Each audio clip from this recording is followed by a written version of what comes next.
vou pedir a Geraldo para ficar aí de prontidão, ver se tem alguém sem Bíblia para poder disponibilizar uma Bíblia, pronto. E é muito importante que a gente acompanhe a leitura que eu vou fazer com o texto bíblico na mão.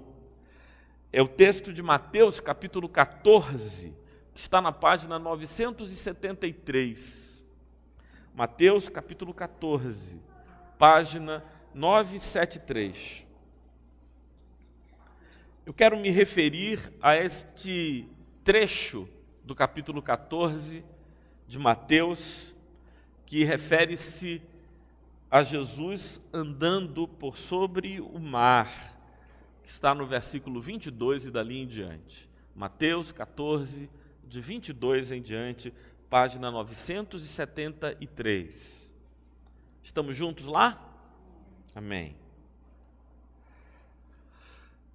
Aquele foi um dia de muito trabalho, sabe? Jesus trabalhou muito naquele dia e o poder de Deus estava sobre ele. Houve curas extraordinárias.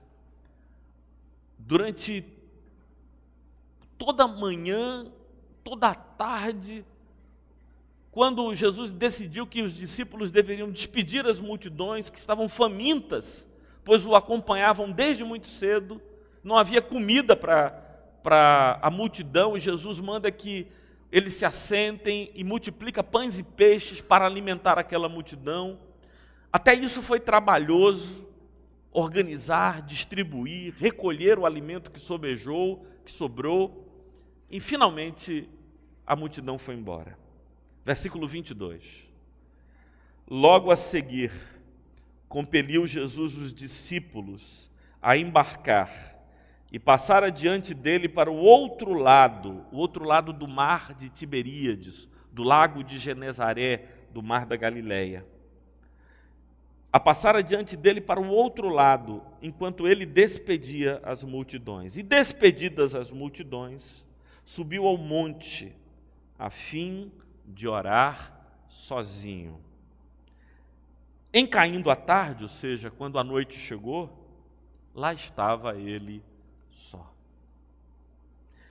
Entretanto, o barco já estava longe a muitos estádios da terra. Estádio, Silvinho, é uma medida que equivale para nós a 178 metros. E é mais ou menos por isso que essas distâncias de um estádio de futebol, um estádio, 178 metros. No passado, é uma medida romana de avaliação de distâncias. E aprove a Mateus dizer que o barco em que ele e seus colegas, os seus companheiros, os apóstolos, estavam, já havia se afastado da margem, ali onde eles estavam, em Tiberíades, vários estádios. E aí começaram a vir os ventos, açoitados pelas ondas, porque o vento era contrário. Na quarta vigília da noite, foi Jesus ter com eles, andando por sobre o mar. A quarta vigília da noite, muitos militares sabem que é costume dividir a madrugada em vigílias, turnos, para que o soldado possa dormir um tempo, acordar, e aí há revezamentos durante a noite. A quarta vigília da noite acontecia ali por volta das 3 horas da madrugada. Foi mais ou menos isso, ali pelas 3 horas da madrugada, na quarta vigília da noite, foi Jesus ter com eles, versículo 25, andando por sobre o mar. E os discípulos, ao verem-no andando sobre as águas, ficaram aterrados e exclamaram: é um fantasma. E tomados de medo, gritaram. Engraçado, né? Esses homens, esses machões, quando o medo bate, parece criança e gritam histéricos. Tudo lhes assustava. Os ventos que açoitavam, as ondas que agitavam o mar, a névoa que no mar da Galileia se estabelece durante a madrugada, em algumas épocas do ano. E daqui a pouco vem alguém andando por sobre as águas. Eles ficaram com medo, era um fantasma e começaram a dar gritos. Mas olha que palavra linda Jesus diz a eles no versículo 27. Vamos ler juntos o versículo 27. Mas Jesus imediatamente lhes disse: tende bom ânimo, sou eu, não temais. Quero ouvir vocês, mais uma vez, versículo 27. Mas Jesus imediatamente lhes disse: tende bom ânimo, sou eu, não temais. Respondeu-lhe Pedro e disse: se és tu, Senhor, manda-me ir ter contigo por sobre as águas. E ele disse: vem. E Pedro, descendo do barco, andou por sobre as águas e foi ter com Jesus. Que milagre extraordinário, não é? Contudo, versículo 30, reparando, porém, Pedro, não é? Na força do vento, teve medo. E começando a submergir, gritou: salva-me, Senhor! E prontamente Jesus, estendendo a mão, tomou-lhe e disse: homem de pequena fé, por que duvidaste? Eita, que pergunta tão chata. Precisava fazer essa pergunta. Como foi a pergunta? Homem de pequena fé, por que duvidaste? Subindo ambos para o barco, cessou o vento. E os que estavam no barco o adoraram, dizendo: verdadeiramente és Filho de Deus. Amém. Meus irmãos, há esta palavra que eu gosto tanto, palavra da língua portuguesa, mas cuja origem é latina, palha, a palavra ânimo. A palavra ânimo vem do latim anima. Anima, em latim, é espírito, é fôlego. Tanto que a gente chama de desenho animado aquele desenho que não é estático, feito os gibis que a gente lia quando era criança. Gibi não é desenho animado, porque gibi não se movimenta. Os personagens do gibi não têm ânima, não têm movimento, não têm fôlego. Mas o desenho animado é aquele desenho que tem ânima, tem fôlego, se movimenta. Veja uma outra palavra que vem de ânima, Pedro. É a palavra desanimado. Fulano está desanimado. E o que é que significa dizer que fulano está desanimado? Significa que o fôlego, a força, a alegria, a pujança que havia nele foi embora. E sinônimo de desanimado, sabe qual é? Abatido, prostrado. Aquele que você já viveu, talvez, não sei quantos de vocês já tiveram uma terrível, a tenebrosa experiência da depressão. A depressão é uma experiência em que a pessoa fica desanimada. É como se o ânima, o espírito dessa pessoa tivesse indo embora. Você levanta a mão, não cai. Você põe a pessoa sentada na cama, ela vai arriando. As pessoas perdem o ânimo, perdem a alegria. Isso que Eliane leu lá em Atos, no capítulo 1, é o seguinte: Jesus estava sendo assunto aos céus, Jesus estava sendo levado dos discípulos. Os discípulos fazem uma pergunta para Jesus: mestre, quando será o tempo em que tu vais instaurar o teu reino aqui na terra? Eu estou vendo que tu estás indo para a glória, os anjos estão aqui e vão te levar, mas e a gente? Como é que fica? E Jesus responde para eles, bem no estilo que Karina às vezes sofre com Jesus, né? Às vezes Jesus dá uma chapuletada assim, né?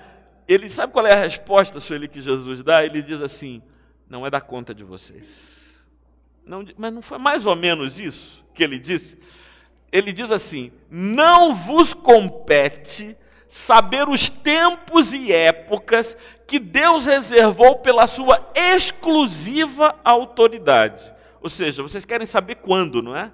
Vocês querem saber o tempo. E aí ele diz, não é da conta de vocês, não vos compete saber. Mas ele continua, recebereis poder ao descer sobre vós o Espírito Santo, e sereis minhas testemunhas, tanto em Jerusalém, como na Judéia, que é a região, o estado da cidade de Jerusalém, o reino onde Jerusalém era a capital, e também em Samaria, que era toda a nação de Israel, e até aos confins da terra. O que importa a vocês não é quando a minha agenda definirá a minha volta e a instauração do reino, mas que vocês não ficarão sozinhos. Vocês receberão um suprimento que eu mesmo enviarei para vocês, o poder do Espírito. E esse poder é para a vida, para ser minha testemunha em todo canto e em toda parte. Quando a gente está se sentindo desanimado, quando a gente se sente prostrado, nós devemos buscar a Deus aquilo que Jesus prometeu que nos daria, o poder para viver neste mundo. Vamos retornar ao texto de Mateus capítulo 14. Vamos entender os acontecimentos que se deram ali. Todo mundo estava muito cansado. Jesus estava cansado, os discípulos estavam cansados. Jesus disse aos discípulos, entrem no barco, atravessem de Tiberíades com destino a Cafarnaum, podem ir para lá, eu vou despedir as multidões e depois eu dou um jeito de ir. É isso que Jesus diz. Os discípulos, obedecendo, entram no barco, fazem aquela travessia, que não é muito distante, Durval. O diâmetro do lago de Genezaré, ou seja, de um lado ao outro, é 34 quilômetros. Quando eles tinham já avançado alguns estádios, talvez 3 ou 4 quilômetros, estivessem mais ou menos a 2/3 ou 2/4 ali, começou a acontecer um fenômeno que é comum na região da Galileia. Porque o lago de Genezaré fica no meio de montanhas, e às vezes um vento que vem do norte circula e agita as águas no lago de Genezaré. Eu me lembro de estar lá, ali naquele lugar, e ver, impressionado, como os ventos se tornam visíveis pelo agito das águas, quando no mês de outubro, por exemplo, que venta muito naquela região, os ventos se canalizam pelas montanhas, eles são refratados pelas montanhas e agitam aquelas águas. Os discípulos estavam ali, cansados. Daqui a pouco as ondas vêm. Dos discípulos, dos 12, 4 eram pescadores. Talvez mais, mas a gente sabe que 4, Pedro, Tiago, André e João, eram pescadores. Ou seja, e pescadores daquele lugar, daquela região, pescadores da Galileia, já tinham passado por aquilo muitas vezes. Contudo, mesmo o pescador, tem uma música acho que é do Oswaldo, que diz assim, olha, é de um outro cantor, que diz assim, como faz o velho pescador quando sabe que é a vez do mar. Porque, sabe, tem dia que é a vez do mar. O que o pescador faz a vida toda, seu Paulo? Não é tirar do mar? Não é tirar do mar? E quando é a vez do mar? O que significa a vez do mar? Bom, a vida toda foi ele tirando do mar, ele tirando do mar. E quando chega a vez do mar? O mar de tirar ele. Ao invés dele puxar para fora das águas o peixe, chega o dia que é a vez do mar, em que o mar puxa de fora das águas para dentro dela o pescador. Pedro, muito embora fosse um pescador experiente, começou a perguntar a si mesmo, Durval, será que hoje é a vez do mar? Será que hoje é a vez do mar? E ele começou a ficar perturbado. E aí, a gente deve refletir sobre quais são os efeitos do medo na alma da gente. Os efeitos do medo da alma da gente. Não há ninguém aqui que não seja suscetível ao medo. Não tem ninguém aqui que seja tão macho que possa dizer, eu não tenho medo de nada. Você pode agora, nas condições normais de temperatura e pressão, dizer, eu não tenho medo de nada. Mas nas conjunturas específicas da vida, duvido que haja alguém aqui cujo coração não acelere e se aflija. Deixa eu dizer três situações, só para mostrar como nós estamos nivelados em termos de humanidade, Djalma. 3 situações. Você socorrendo o seu filho para um hospital. Urgência, emergência, um acidente, sangue, fratura exposta. Você, medo. Deixa eu dizer uma situação para mostrar como todos nós estamos nivelados. Seu Geraldo, você, cheio de compromissos financeiros para honrar, filhos e uma família para sustentar, chega lá no trabalho e recebe a notícia. Você está demitido. E aí, então, imediatamente vem aquele monte de pensamentos. Deixa eu dar um outro exemplo, para mostrar como todos nós estamos nivelados, Naim. Você vai fazer aqueles exames periódicos, normais, e vai com o coração tranquilo, quando o médico de repente lhe chama assim na sala e diz assim, tem alguém da sua família aí para eu falar com ele? Tem alguém aí da sua... Você está sozinho? Você não tem alguém da família, não, que possa... Olha, gente, dificilmente alguém aqui... E eu poderia multiplicar as situações, não é? Muitas vezes, nós todos somos suscetíveis ao medo, à insegurança, à inquietação da alma. E o que é que o medo produz na gente? Eu creio que, de modo muito geral, eu posso dizer que o medo produz algumas reações. Primeiro, o medo distorce a nossa capacidade de julgar os fatos.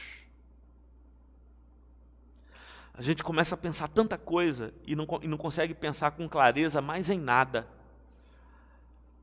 Às vezes, a pessoa, com medo, numa situação como aquela, socorrendo o filho, acaba deixando o carro, pega o filho nos braços, sai correndo pela rua, porque se o trânsito parar, você não é capaz de imaginar que é melhor esperar o sinal abrir para continuar a marcha dentro do carro. Você não quer, você quer fazer alguma coisa na hora.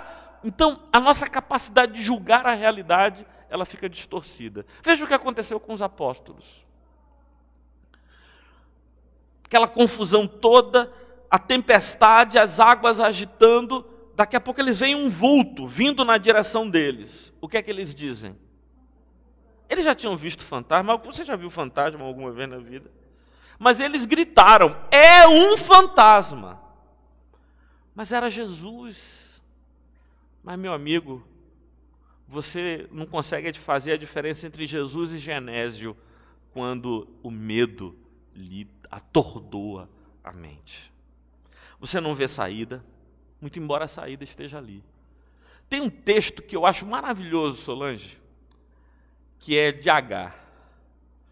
Diz que quando Abraão despediu Agar e seu filhinho Ismael, e Agar e Ismael, foram voltando para o Egito, saindo do deserto da Judéia, e chegando no deserto do Sinai, que é um deserto complicado. Eu tive no Sinai, e os 3 dias que eu passei ali no Sinai, a gente percebe como é difícil viver no Sinai.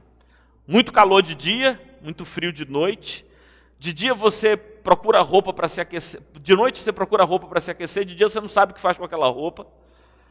Mas Agar estava atravessando o deserto do Sinai, não tinha mais água, não tinha mais comida, não tinha nada. Aí Agar se senta assim, pega Ismael, coloca num canto, se afasta de Ismael e diz: eu não quero ouvir o menino chorando. Ele vai morrer de sede, de fome, mas eu não quero ver o menino chorando. Castro Alves escreveu um poema chamado Navio Negreiro.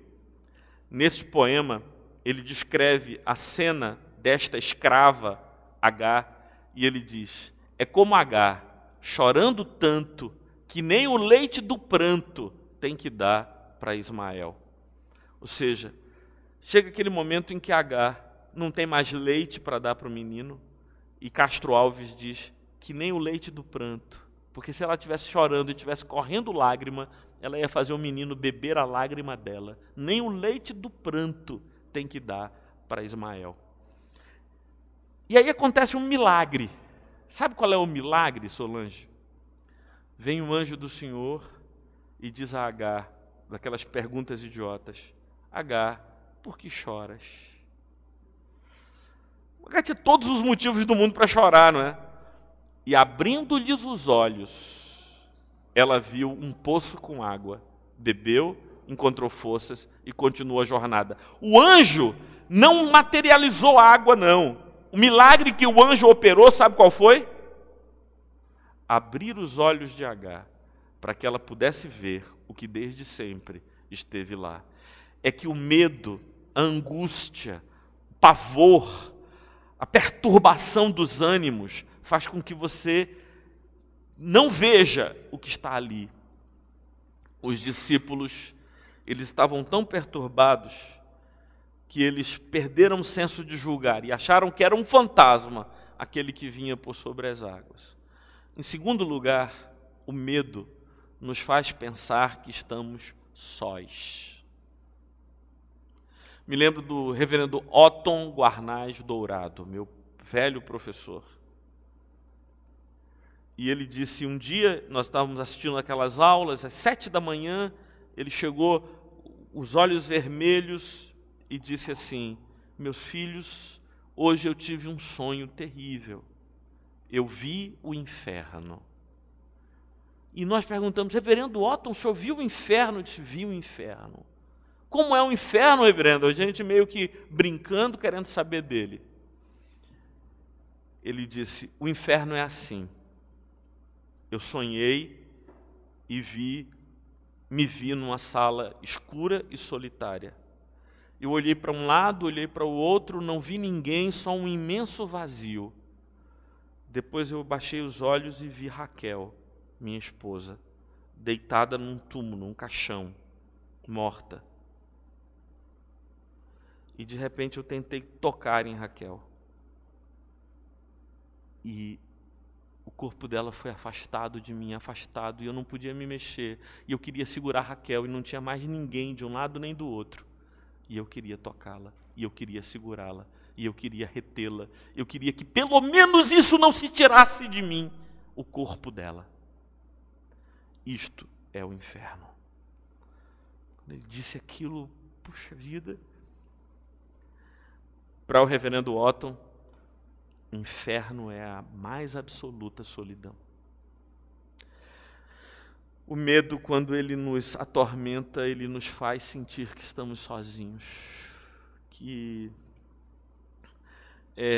ninguém é por nós, ninguém nos pode acudir, e é por isso que a gente se desanima, é por isso que a gente se abate, é por isso que a gente se desespera, é por isso que a gente se angustia, porque nos sentimos sozinhos.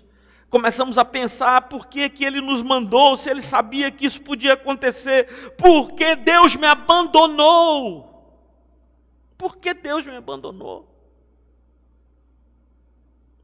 Não viam a Cristo, não viam ao Pai, não viam ao Espírito, não viam a ninguém, somente as ondas, os ventos, a fragilidade da embarcação. Era isso que eles percebiam, era isso que eles discerniam, era somente isso que eles sabiam de si mesmo. Terceiro e último lugar, quando o medo vem, quando ele nos atormenta assim, nós nos tornamos seres pessimistas. Vocês já perceberam como a ansiedade é pessimista? Eu nunca vi ninguém me dizer que estava ansioso ou ansiosa em relação aos filhos, Érica. Aí a pessoa está ansiosa em casa. Você que é mãe de adolescente sabe disso também. Você está ansiosa em casa porque seus filhos disseram que iam chegar às 10 da noite, 11 horas mais tardar, e já deu 1h da manhã e eles não chegaram. Como é que começa a funcionar a cabeça de mãe? Como é que a cabeça de mãe começa a funcionar? Aí a mãe começa a pensar assim: meu Deus do céu, essa violência. Alguma mãe pensa assim: ah não, já sei o que aconteceu. Encontrou com amigos na saída da faculdade, sentaram no barzinho, perderam 1 hora conversando mole. Pensa isso? Não pensa assim. Como é que funciona a cabeça de mãe? É a violência. E estavam vindo para casa, um carro, um motorista bêbado bateu no carro. E bateu no carro, já estou vendo o menino sangrando. E chegou o SAMU, chega tarde sempre, demora. SAMU, menino sangrando, entra. Quando o filho, 1h da manhã, abre a porta, aquela cara da mãe irritada, não é porque ele chegou tarde, não. É porque ela já estava há meia hora no IML.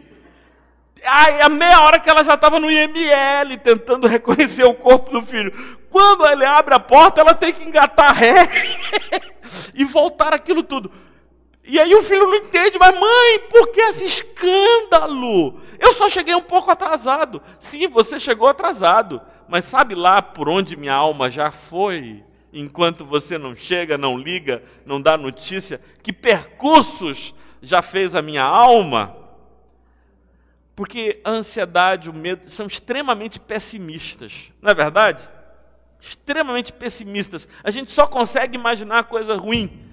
A gente só consegue projetar como possibilidades alternativas às piores. E foi isso que aconteceu com os discípulos. Eles viram aquilo tudo, vamos morrer, vamos perecer.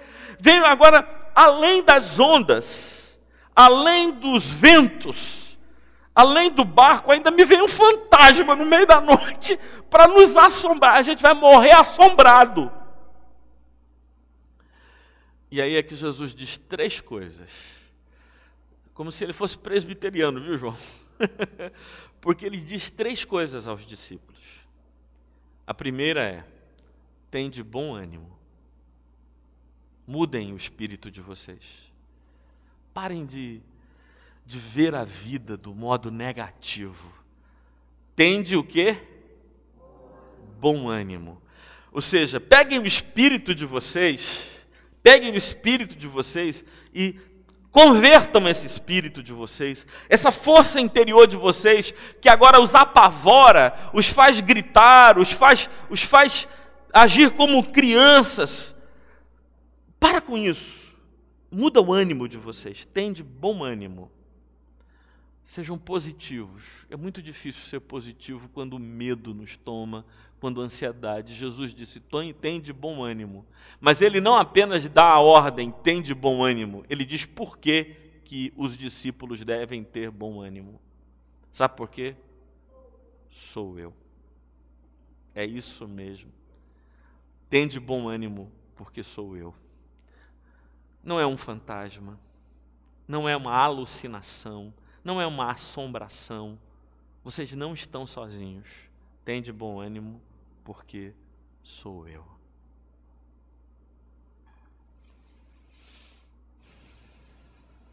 Às vezes, Deus se manifesta na nossa vida, Gracinha, e a gente acha que é o mal, que é a desgraça, mas é Ele. Às vezes a gente, na loucura do mau julgamento nosso, a gente pensa que o que está nos acontecendo veio para nos destruir. E a gente, preste atenção, aguce os seus ouvidos que você ouvirá uma voz que diz assim: sou eu, sou eu, sou eu. Eu acho muito interessante, esses dias eu preguei aqui na igreja sobre a diferença entre Paulo e Ananias. Quando Paulo encontra Jesus na estrada de Damasco, né? Saulo encontra Jesus na estrada de Damasco, e Jesus diz assim: Saulo, Saulo, por que me persegues? Então Saulo pergunta: quem és, Senhor? Quando Jesus, o mesmo Jesus, aparece a Ananias e diz: Ananias, aí Ananias responde: eis-me aqui, Senhor. Por que Ananias não pergunta quem és? É que Ananias já conhecia a voz de Jesus. Saulo não conhecia a voz de Jesus. Os discípulos conheciam a voz de Jesus. Os discípulos ouviram aquela voz no meio da névoa, no meio das ondas, no meio dos ventos, e glórias ao nome do Senhor, porque a voz de Jesus é mais forte que a voz dos ventos. Ele diz do meio da tempestade: sou eu. E eu não sei se eu consigo, de algum modo, explicar isso a vocês. Mas a única coisa que a gente precisa saber amanhã é que Jesus está conosco. Eu não preciso saber se a tempestade vai passar. Eu só preciso saber que Ele está conosco. Eu não preciso saber se o barco vai aguentar. Eu só preciso saber que Ele está perto de mim, que eu não estou sozinho, que Ele está comigo. E aí vem a terceira coisa que Jesus disse para eles. A primeira coisa foi: tende bom ânimo. A segunda coisa que ele diz é: sou eu. E a terceira coisa: não tenham medo, não temais. Como assim não ter medo? Mas olha aqui as ondas, olha aqui os ventos, olha aqui a fragilidade. Não interessa as ondas, não interessam os ventos. O que interessa é que eu estou aqui. E aí tem umas atitudes assim que eu não entendo, sabe? No meio daquela situação toda, Pedro vem com essa proposta que vai entender isso, Duval. Pedro chega para Jesus e diz assim: se és tu, Senhor, se és tu, manda que eu vá ter contigo andando por sobre as ondas. Pô, que proposta, o que está a cabeça desse cara? Talvez é que o sonho de Pedro, que cresceu ali no lago de Genezaré, era poder andar por sobre as águas, não precisar do barquinho, né? Ele que era pescador de profissão, de ofício, ele tinha esse sonho. E no meio daquela loucura toda, ele deu voz ao sonho: se és tu, Senhor, manda que eu vá ter contigo.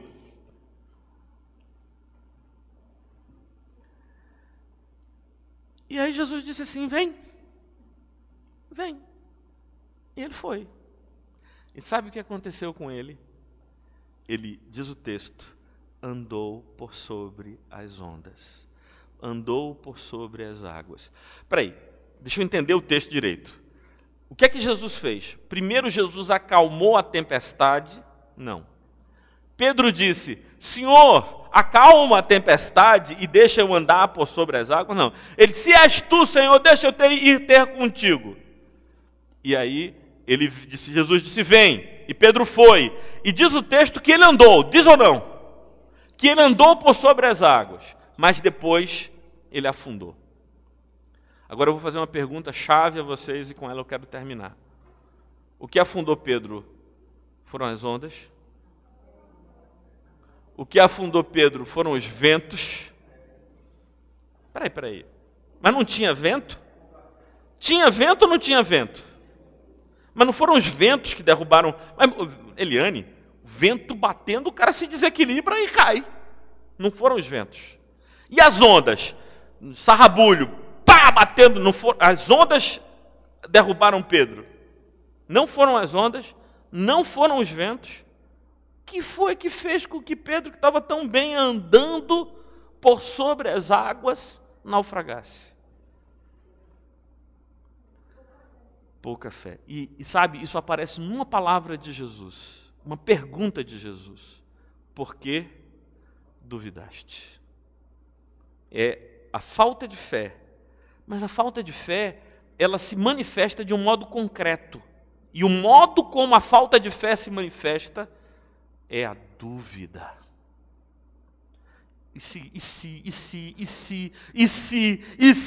será que, será? E o que será que será? E o que será que me dá?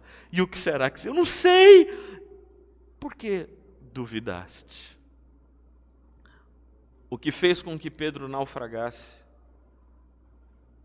foi o fato de ele tendo olhado para as ondas, aquelas ondas que não tinham feito com que ele afundasse, mas as ondas deram lugar ao medo, o medo deu lugar à dúvida, a dúvida fez com que ele afundasse. Então, ele grita: socorre-me, Senhor! E graças a Deus que ele diz isso. Sabe por quê? Porque enche o meu coração de consolo. Porque até quem não tem fé tem salvação.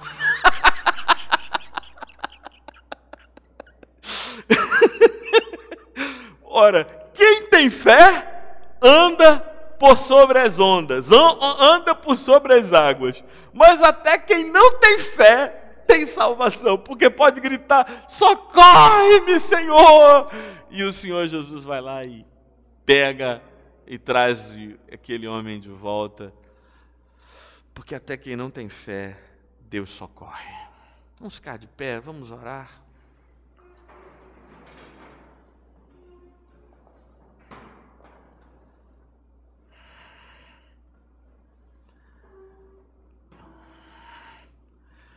Tem uma frase que as pessoas falam muito aí no mercado, sabe? Tem uma frase que as pessoas dizem, eu ouço muitas pessoas: você precisa de foco. Você precisa de foco. Você está sem foco. Já ouviram essa expressão? As pessoas dizem, não, mas olha, é preciso que a gente tenha foco. O que é foco? É a capacidade de mirar em um objeto e centralizar esse objeto, esquecendo das demais coisas. Como se faz com uma lente, não é? A gente percebe aquilo e não percebe o resto. Todo mundo tem foco. A pergunta é no quê? Teve um momento que Pedro teve foco nas ondas. Ele teve foco. Teve foco nos ventos. E o ânimo dele se perdeu. E a dúvida deixou que ele naufragasse. Qual é o seu foco? É foco nas ondas ou foco em Jesus? Jesus disse: vem, ele foi. Mas ele mudou de foco. E o foco que uma vez esteve em Cristo, esteve na presença dele: sou eu, não tenha medo. Pedro ouviu aquela voz, aceitou aquela voz, mas desde o primeiro momento, o movimento de Pedro sempre foi de dúvida. Se és tu, Senhor, manda que eu vá ter contigo. Ele não diz assim: Senhor, que bom que o Senhor veio, deixa eu dar uma volta contigo aqui por sobre essas águas. Não é isso. O movimento de Pedro desde o início é o quê? Se és tu, ou seja, é um movimento da dúvida. Da dúvida. E a dúvida é o inferno, meus irmãos. A dúvida é o inferno. É o marido que fica, não sei se minha mulher me ama ou não me ama. É o pai de família que não sabe se vai poder pagar, se não vai poder pagar, se vai dar certo, se não vai dar certo, se vai funcionar, se não vai funcionar. E essa dúvida aí, esse turbilhão de pensamentos. Por que duvidaste? Você não precisa saber se a pessoa que você ama lhe ama ou não. Você não precisa saber se vai dar certo ou se não vai dar certo. Você não precisa ter certezas, porque certezas não se pode ter. Você precisa só saber que não está sozinha, que não está sozinho, e que Jesus está ali com você. E seja como for, dê o que der, Ele irá lhe socorrer. Eu não seguro na mão de Deus. Deus é quem segura a minha mão e me sustenta. Senhor, nós te glorificamos, Senhor, porque Tu nos encontras no meio da tempestade. Tu vais ao nosso encontro quando tudo é dúvida e confusão. Ajuda aqueles, Senhor, que estão ensurdecidos pelo barulho dos ventos. Ajuda-nos, Senhor, e tem misericórdia daqueles que já foram derrubados muitas vezes pelas ondas bravias, os vagalhões que estão quebrando nas costas de alguns aqui. Tem compaixão de nós, Senhor. E vem por sobre as ondas, por sobre os ventos, por sobre a tempestade, no meio da noite traiçoeira, que emboscou aqueles discípulos, a muitos estádios da margem, no meio do mar da Galileia. Socorre-nos também, Senhor, e tem compaixão de nós, e revela-nos uma só realidade, não duas nem três, mas uma só, que Tu estás conosco. E nós não te pedimos que cesses as ondas, os ventos, só te pedimos que não te afastes de nós. E então, Senhor, o medo irá embora, a paz nos invadirá, a segurança será nosso signo, se for assim para nós. Pedimos que nos socorra nisto, em nome de Teu Filho Jesus. Amém. A gente vai cantar novamente aquela canção, Noites Traiçoeiras. E enquanto estivermos cantando essa canção, podem se assentar. Aqueles que tiverem se planejado para isso, poderão trazer e entregar suas contribuições na salva que está aqui. Aqueles que quiserem fazer seus pedidos de oração, podem fazer também. Há papel e há canetas aí disponíveis para todos.